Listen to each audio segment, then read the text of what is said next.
is going to address us. The share is for a refuah for Leah Masha Basara and Yaakov Dov ben Giladina and all the Cholim of Klal Yisrael and Ivan, which is Arthur's client, and all the other sickly Jewish individuals. Kevin, would you like to teach us? And that will be well. Yes, Amen. Amen. Okay, so something we say just for 2 minutes or so before I get onto my bike. We say Aleinu every day, and sometimes we say things as part of the davening that we may not know what it actually means. So I found something actually on ChatGPT which uses Torah sources. So it's because Aleinu is a Jewish prayer recited at the end of most shul services. The word Aleinu means it is our duty. Like Einu, Aleinu, like what's the word? The word for we, because the word it's our duty or we is incumbent on us in Hebrew. The prayer is significant in Jewish liturgy and carries several meanings and purposes. So what it says is, I'll just do one thing here, affirmation of monotheism. So Aleinu serves as a reaffirmation of Jewish belief in the oneness of Hashem and the exclusive word of His word. Exclusive worship of His word. It emphasizes the idea that it is our duty to recognize and acknowledge God's sovereignty and to reject any form of idolatry or false gods. By reciting Aleinu, we express our commitment to monotheism and the unique relationship between as a Jewish people and Hashem. So on that note, it means basically you get people that follow cults and things that they call Judaism, and they have no substance to it because it's not the emet. And it says in the 10 Commandments, I am Hashem, and you should not worship any other gods or even false gods. On that note, I just wanted to say that. Okay, I'm going to get onto my bike.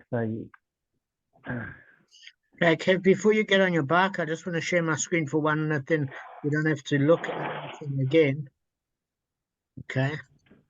So, guys, if you look at the Mishnah, where we ended off as one who robs his fellow in the value of a pruta and then swears falsely to him to deny him the theft, but later confesses and wishes to repent, must pursue him with it even to media. Now we're at this part of the Mishnah where it said he may not give it to the victim's son nor to his agent, but he may give it to an agent of the court.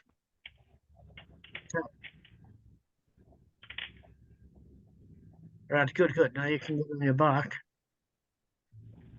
So let me just tell you where we're dealing with here. So this aspect of the Mishnah, he may not give it to the victim's son nor his agent.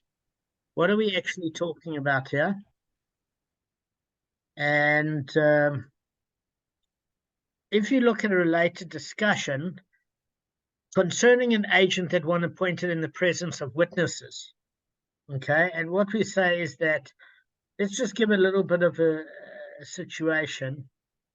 What does this mean? So if you take a case of a creditor like Ruvain, right, and he appointed an emissary in the presence of witnesses to retrieve payment from his debtor, in this case Shimon, right? Ruvain never instructed Shimon explicitly to send the money with the emissary. The question is whether Shimon is absolved of all liability when he gives him the money, as if he had given it to Ruvain himself. So, in other words, is the emissary regarded as Reuven's legal representative for the purpose of accepting money, or is basically it a risk to Shimon to give it to Reuven's a private agent? So Rav Chisda says on the matter, he's legally empowered agent, but Rabba says he's not a legally empowered agent. So where do we get this explanation from? So according to Rav Chisda, said that he's a legally empowered agent. We say that at the end of the day, for this particular purpose, the creditor bothered to appoint him in the presence of witnesses. so that the money sent with him should stand in the creditor's possession from the moment the agent receives it. So what does that mean? In essence, if Reuven wanted him to be nothing more than a courier, he didn't need to appoint him in the presence of witnesses. The whole reason why he went to the trouble of making the appointment in this manner, it's obviously that he wanted him to be his legal representative, not just a courier service, for the purpose of receiving payment. Okay? Now, at first glance, you might say, look, this seems detrimental to Reuven. Why? Because it causes Shimon to be exempt if any mishap occurs while the money is in transit. So you might say that in that case, if you can rely on a court-appointed agent, why would you have somebody sworn in as an agent? Specifically because you put yourself in risk. But on the other hand, it actually provides Reuven a significant advantage. Why? Because it precludes Shimon from refusing to send the money with the agent out of fear of a subsequent mishap. In other words, if for some reason Reuven trusts his representative enough, and there's a body of witnesses, etc., then whatever risk that gets mitigated from the person that's paying back the loan, the debtor, to the creditor, is, although it seems disadvantageous to the creditor, it's not, because otherwise the debtor is never going to hand over the money. So you say, well, what happens with a court-appointed agent? So that might be a little bit more tricky, even though you're safe, because you still perhaps have to go through a legal case, which will cost money. And you've actually got to force this person to come to court to give it to the court-appointed agent. Whereas when you arrive at somebody's offices, because the person doesn't want to cause embarrassment, it's easier to extract the money. So that's according to Rav Chisda. Rav has got a different viewpoint because he says that it's not a legally appointed agent. Why? Because it's not of the same status as a court-appointed agent. Because all the creditor is really saying to the debtor is, look, here's a trustworthy person, and if you wish to rely on him, you can rely on him. If you wish to send the money with him, send it with him. But the creditor does not, however, intend for the money to enter his possession through the emissary's receipt of it.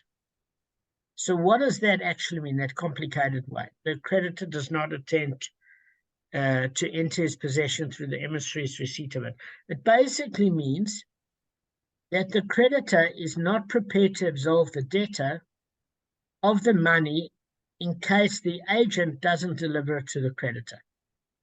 So that's according to Rabbi. According to Rav Chisda, the whole reason he bothered to appoint this person in front of witnesses is because not only is he trustworthy, but he actually wants the money from the debtor. Because if he's not prepared to absolve the debtor the minute it goes through his emissary, then the debtor is never going to hand over the money, because if anything goes wrong, the debtor is responsible, not the creditor. So according to Rav Chisda, you can't have it both ways.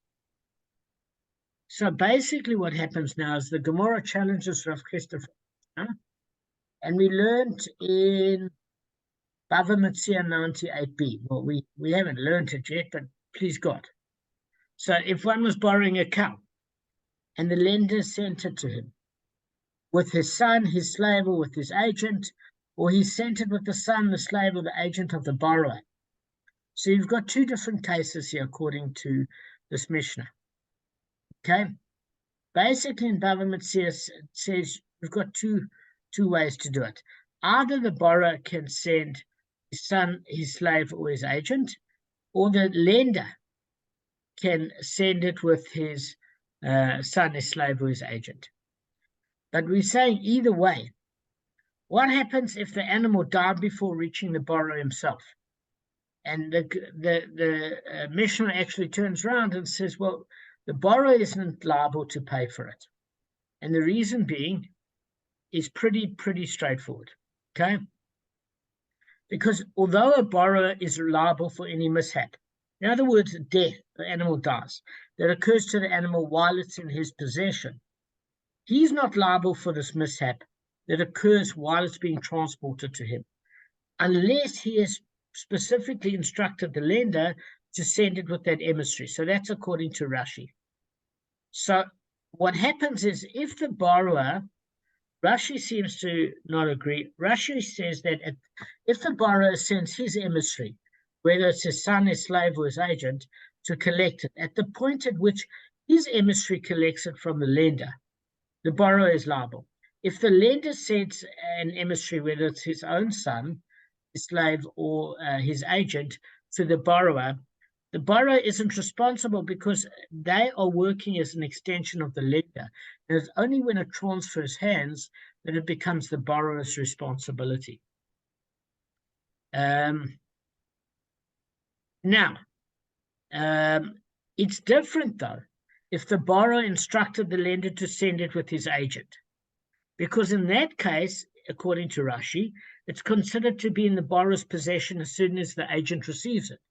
So in other words, the safest thing for the borrower to do is make sure that the lender transfers it directly to him and there's no middle parties, because the borrower would then be responsible if he either triggered the transfer by using his own agent, son, or slave, or he instructed the lender to send his agent, son, or slave. But as long as the lender is the initiator, it doesn't make the borrower liable if the animal dies in his hands. So, guys, so why are we mentioning this thing in Bava Kamma 98? Well, very, very simple. Is if you look in our case, if you've got Reuven, the creditor, and he instructed Shimon, the debtor, to send money with the agent, and Shimon did as instructed, okay, all agree that the money is considered in Reuven's possession from the point forward, and Shimon is no longer liable for it. In other words, I borrowed money, I give it to the creditor's representative. At the point where the creditor's representative takes it, I no longer am responsible. But Rashi implies that it only holds true if Reuven gave Shimon this instruction face to face. Because, well, according to other Rishonim, they say it applies if Reuven instructed Shimon through the agent. But at any rate, the Gemara deals with a case where Shimon was not instructed to send the money with the agent. And the Mishnah too deals with the case where the lender was not instructed to send a cow with the emissary. So in this particular case, we're going to deal with what happens if the person's overseas.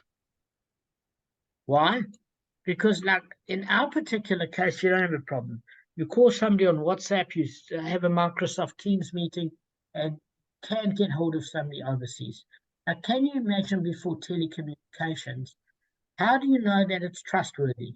The only reason that I know it's trustworthy is if Gavin and I have an arrangement, and Gavin phones me up and I hear Gavin's voice, or I see Gavin on the Microsoft Teams meeting, then I know, in fact, at the end of the day, Gavin's given me the instruction.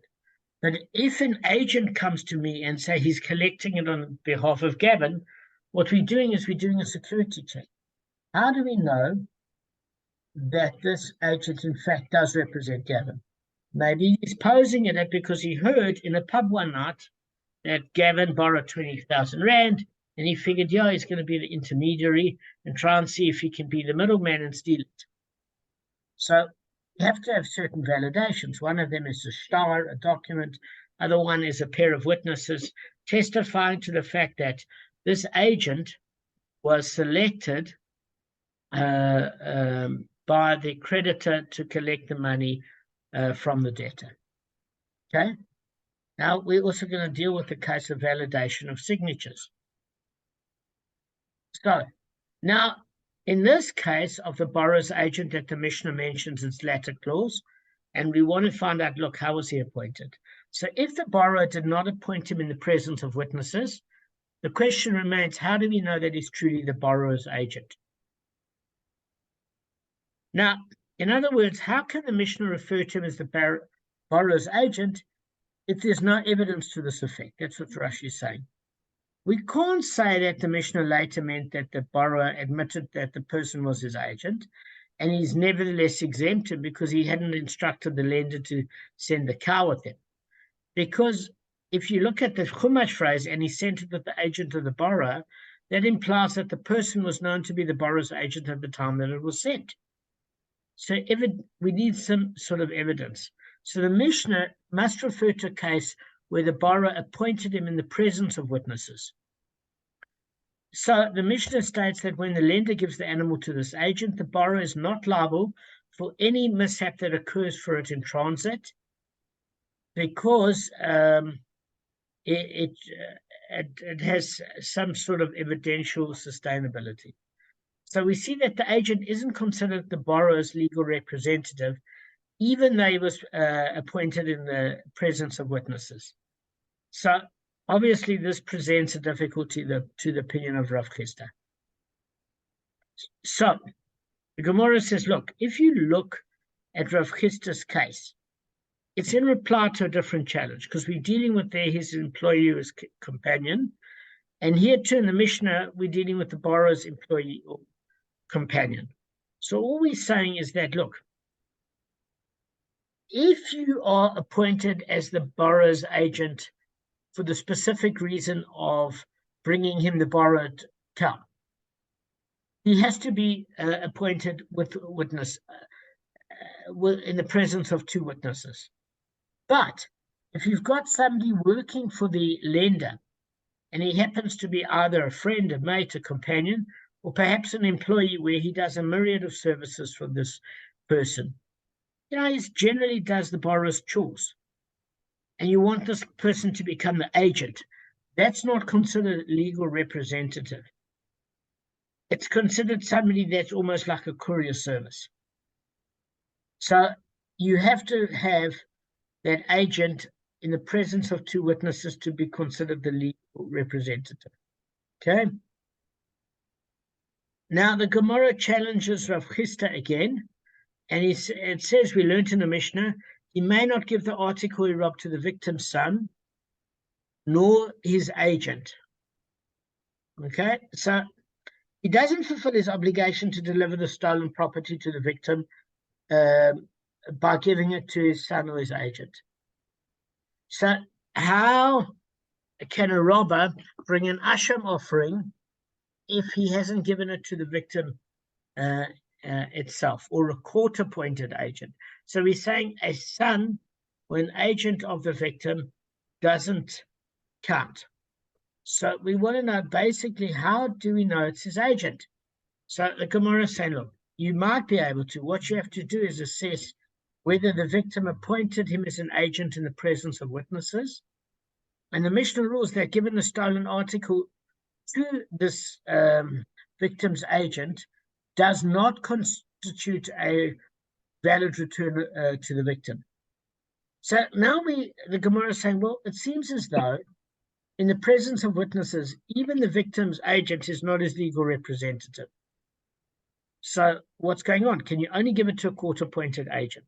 So Rav Chisda interpreted the Mishnah as dealing with the victim's employee or companion, not with the person specifically designated to retrieve his stolen property.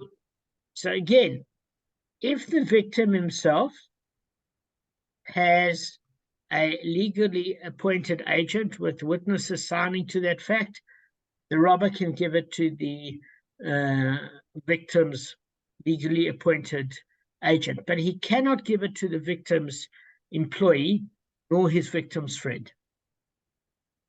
Now, the Gemara says, okay, so if that's the case of an agent that the victim appointed in the presence of witnesses, what are you going to contend to be the law?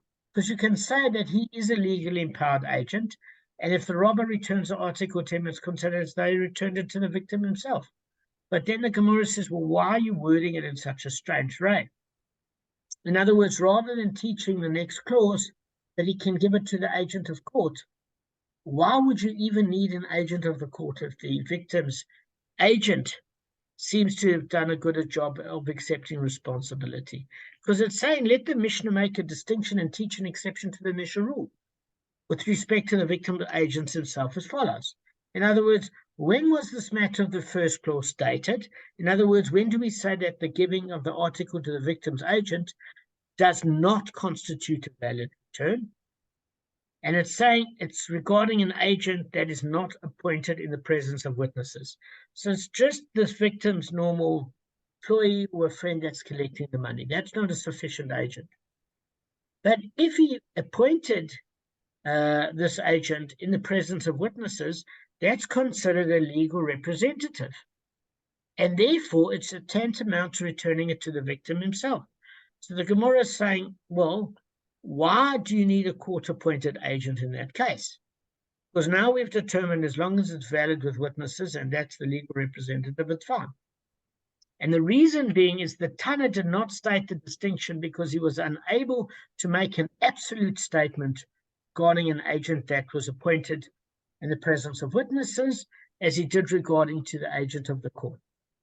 So all it's saying is that basically the Tana holds that an agent appointed in the presence of witnesses is considered the victim's legal representative. However, guys, there's a qualification to this rule. So the Tana can't make a blanket statement that the robber returns the stolen article to the agent just because that agent is appointed in the presence of witnesses. But if you choose an agent of the court, it's unequivocally that the robber fulfills his obligation to giving it to him. So we're saying, look, if there can't be a unilateral statement by the Tana, we need to know why. So with respect to an agent of the court, where the rule is whether the robbed party appointed him or the robber appointed him, he's considered a legally empowered agent, and one can receive payment on behalf of the victim. In other words, even if the robber approaches the court, it's suggesting and request that an appointed agent who will receive payment on the victim's behalf, the court can do so, and that way the robber discharges his obligation. Okay. So that is a court-appointed agent. But the reason why the Tana was able to make an absolute statement with regards to a court-appointed agent is not about the presence of witnesses with the legal extension of himself, because an agent is like an extension of itself. So basically, if the victim appoints him to retrieve the money, he's considered a legally empowered agent of the victim. But when the robber appoints him to bring the theft to the victim, he's not considered a legally empowered agent of the victim. So the Tana was unable to make an absolute statement that giving him the stolen property constitutes its return to the victim. Therefore, the Tana chose to state his rule in regard to an agent of the court. So, guys, I'm going to give it over to you in two simple sentences, because this was backwards and forwards. Bottom line is this. If you've got a robber and he says his conscience is pricking him and he wants to hire a legal representative to return the money to the victim, then this Tana says as a blanket rule, that's not considered coverage. Why?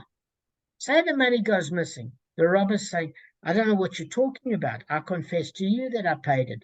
You need to take it up with the agent.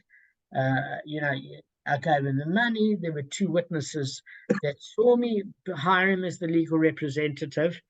But obviously what could happen here is that the agent of the robber could be in cahoots with the robber, and he said, listen, pal, I've got to pay this guy 24,000 Rand, the court's on my back. If you're not from this country, if you disappear back to America, they'll never find you, and I can blame you, and at the end of the day, I'm going to give you 3,000 Rand. Then I'm going to say I'm off the hook. And that could come to a private deal. But if you have a court-appointed agent, it's very difficult to bribe a court-appointed agent. So we don't trust the robber selecting an agent. We trust that the robber will go through the legal process and the court-appointed agent will return it to the victim. But we do trust that if a victim has a legal representative that he made into an agent in the presence of two witnesses, that the victim trusts him, and then it's a victim's responsibility, if he trusts him, to remove responsibility for the robber from the robber the minute the transfer has taken place, because the victim won't damage himself. So then we say, yes, then the victim's appointed agent suffices, or a court-appointed agent, but not in the case of a robber. We don't trust that the robber's going to choose a morally upright agent, because he could have shenanigans going on in the background. Have I made sense, guys? Yeah, that was a good summary. Thank you. Okay. So Gemara cites other Amoraim who concur with Rav Chisda. So what do we talk about? Rav Yochanan and Rav Elazar both say an agent appointed in the presence of witnesses is a legally empowered agent. And if you account and say that our Mishnah implies otherwise, because it states that the robber cannot fulfill his obligation by returning the stolen article to the victim's agent, and this would seem to refer to the agent appointed in the presence of witnesses, I will answer that the Mishnah refers to a case where the victim merely makes an agent available to the robber. So, in other words, in this case, the victim tells the agent, I have money with so-and-so, and basically sending it to me. Please go before him and offer to deliver it to me. Because he's saying that maybe the robber can't find anyone trustworthy to send the money to. So he basically instructs a courier service to tell the robber, you can send something, payment with me if you want, if you can't find anybody legit. So according to this opinion, it's irrelevant whether the victim instructed the courier in the presence of witnesses or not. The Mishnah doesn't call him the victim's agent in the literal sense. Why? A, he was not formally appointed. B, he was not appointed with two witnesses. C, it just simply means that he's an agent that the victim made available, or like a courier service, but who's to say he necessarily had him in mind or trusted him? And he's got this very informal arrangement. If he gives you the payment, bring it to me. So that's not a legally appointed agent. So Rav Chisda considers the agent to be legally empowered only if there's a formal appointment in the presence of witnesses. Okay? Now, it basically, the Mishnah could be understood in a slightly different way by Rav Chisda, that it deals with the victim's employee or companion, meaning that if the victim has a person that works for him or a friend of his, that's not a legally empowered agent, because what we are saying is this person does many tasks for the victim, and it could be this person's dishonest, and therefore he's not a legal representative in the presence of witnesses, just merely a courier guy or a skivvy. So that doesn't suffice. So the Gemara discusses a related issue. Rav Yehuda said in the name of Shmuel, one with whom money was deposited should not be sent back to his depositor with someone merely bearing a symbol that identifies him as the depository's emissary. So what are we actually talking about here? Is we basically saying that Shmuel's referring to a case where a depositor sent an emissary to collect the deposit from his custodian. Or you can use the same term as a creditor sent the emissary to collect payment from his debtor. Either way. But he didn't appoint him as his agent in the presence of witnesses. Rather, he gave the emissary a letter containing the depositor's or creditor's seal, and it's a personal identifying symbol, like a signature, and to affirm that he sent him. And he had to present this credential to the custodian and retrieve the deposit. Okay? So Shmuel rules that the custodian should not send the deposit with this emissary, because although the credential affirms that he was sent by the depositor, and this is very important, according to Shmuel, it does not establish him as the depositor's legal empowered agent. So giving him the money isn't considered like returning it to the depositor himself. And if a mishap occurs in transit, the custodian will be liable. So just because I would recognize Gavin's signature and Gavin's overseas doesn't mean that somebody hasn't forged the signature. So that's according to Shmuel. According to Rav Yochanan, he said if witnesses are sound in it, one may send the money with an emissary. Meaning Rav Yochanan maintains that if you have witnesses that attest to the authenticity of his signature or symbol and then give it to the emissary, the depositor establishes him as his legal representative. And if the custodian gives him the money and a mishap occurs to it in transit, the custodian is exempt. So according to Rav Yochanan, it's fine if they there are 2 witnesses that testify to the signature. When the money is handed over legally, the custodian is exempt. And according to Shmuel, it's not considered sufficient to have a signature, even if it's authentic, and there are signatures attesting to the authenticity of that signature by witnesses. It's not good enough. According to Shmuel, according to Rav Yochanan, it is good enough. Okay, so let's just see how long we've got left. We've got a bit of time. Okay, so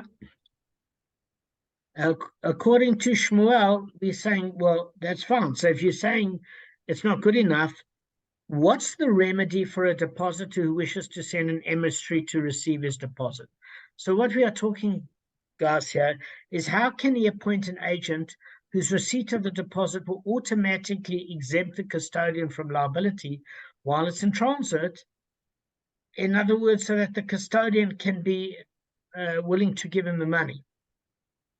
So the Gemara could easily say, look, at the end of the day, the depositor can accomplish this by just appointing an agent in the presence of witnesses. You don't have to rely on a signature. That's what Rav Chisda ruled. So it doesn't seem clear that Shmuel really agrees with Rav Chisda. Okay? And certainly the depositor can accomplish this by personally instructing the custodian to send a deposit with the agent. But the problem is, how do we seek a remedy if somebody's in a different country or different city to you before the days of cell phones and Microsoft Teams? Because a simple call won't suffice for the creditor to say to the depositor, you can take it with this agent, he's got my signature. So the Gemara says, look, he may act in accordance with that which was done to Rab Abba, who had a loan outstanding against Rav Yosef Bar Kamma. Now, guys, we've got 4 minutes left. I want to tackle that solution to what happens if somebody's overseas and you need to ensure that you get your money from either the debtor or the person that has your deposit. But 4 minutes left. I think we should tackle this tomorrow.